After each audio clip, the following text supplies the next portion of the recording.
Sienna's available hands-free power-sliding side doors and rear liftgate offer a handy way to open the vehicle when your hands are full. Here's how to use it. First, make sure the vehicle is off, or the transmission is in the P position, and that you have your smart key with you.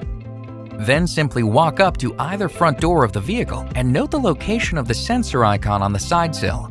Now kick your foot straight forward under that icon, directly toward the vehicle and not at an angle, and you'll hear a series of 2 beeps. The first beep indicates that your foot was recognized, while the second beep means the door has begun opening. A quick kick in and out is all it takes. Don't hold your foot under the vehicle, as that may actually prevent the sensor from activating. Just bear in mind the sliding door may take a moment to begin opening.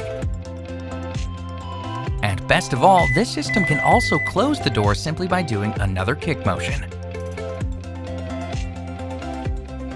Naturally, this functionality also exists on Sienna's power rear liftgate for both opening and closing.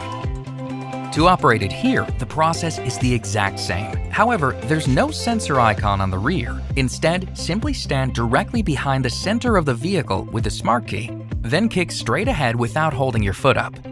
The liftgate will begin opening. Finally, please note that if you have a tow hitch installed, it will interfere with the kick sensor functionality, and we recommend turning the sensor off in that case. And that's all there is to it. Just some added convenience for whatever life brings. For more information, visit Toyota.com.